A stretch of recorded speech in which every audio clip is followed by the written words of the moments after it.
और अब खबरों में आगे बढ़ेंगे और बात करेंगे सीपीआईएम नेता सीताराम येचुरी का निधन हो गया है। सीताराम येचुरी का निधन हुआ। दिल्ली एम्स में सीताराम येचुरी भर्ती थे और इलाज के दौरान सीताराम येचुरी का निधन हो गया है।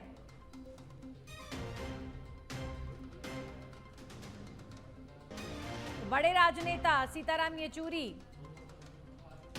सीपीएम के रहे हैं और लगातार अपनी पार्टी का पक्ष मीडिया से लेकर कई प्लेटफॉर्म्स पर सीपीआईएम नेता सीताराम येचुरी मुखर होकर अपनी बात रखते रहे हैं। और सीताराम येचुरी की तबीयत खराब थी, दिल्ली एम्स में उनका इलाज चल रहा था और इलाज के दौरान ही येचुरी का निधन हुआ। लंबे समय से सीताराम येचुरी बीमार थे। सीपीआईएम नेता सीताराम येचुरी का दिल्ली एम्स में निधन हो गया है और लंबी बीमारी के बाद अब उनका देहांत हुआ। दिल्ली एम्स में इलाज चल रहा था।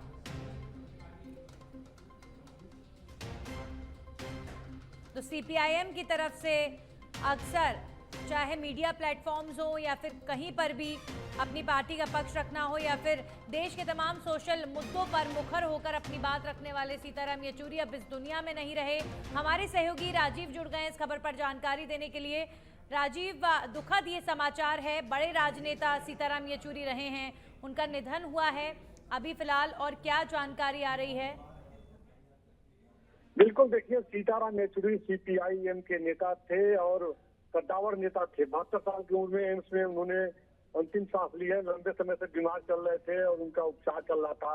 सबसे बड़ी बात यह कि देखिए कोरोना संक्रमण काल में सीताराम येचुरी के पुत्र का निधन हो गया था कोरोना संक्रमण की वजह से। उसके बाद से ही थोड़ा सा वह ज्यादा दुखी थे और अस्वस्थ चल रहे थे और लंबे समय से कभी कभी सामाजिक कार्यक्रमों में, तमाम राजनीतिक कार्यक्रमों में उनको देखा भी जाता था, लेकिन उस तरह का कहा जा सकता है एक्टिविटी नहीं थी उनके। जब पुत्र का निधन हो गया था उसके बाद से इसको लगातार कहा जा सकता है कि जो एक झटका लगता है आदमी को, तो उस तरह की अव्यवस्थाएं थी उनको लेकर के, तो चीजों को मैनेज नहीं कर पा रहे थे और काफी समय से बीमार चल रहे थे। और कहा जा सकता है कि देखिए सीताराम येचुरी की अगर बात की जाए राजनीतिक जीवन की, तो कद्दावर नेता तो थे ही, जो अगर मनमोहन सरकार के यूपीए 1 की बात की जाए उस दौरान उन्होंने महत्वपूर्ण भूमिका निभाई थी सरकार में, क्योंकि उस समय जिस तरह से तमाम लेफ्ट पार्टियों का समर्थन था, न्यूक्लियर डील की बातें सामने हो रही थी, तमाम बातें थी। लेकिन राजनीतिक जीवन की बात की जाए तो देखिए हमेशा वो आपसी भाईचारे को लेकर के चले हैं।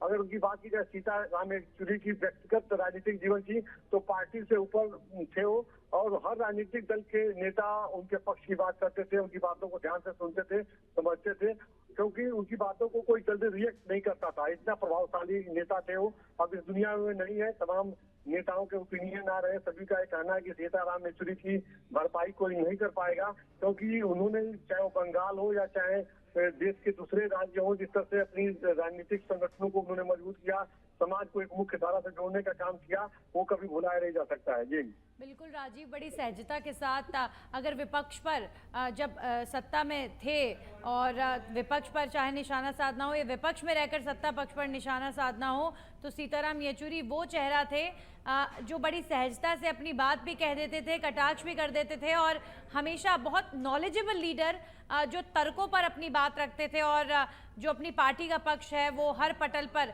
जब भी सीपीआईएम का कोई वक्तव्य आना होता था, मीडिया से बात होनी होती थी, तो सीताराम येचुरी ही वो सबसे पहला चेहरा होते थे।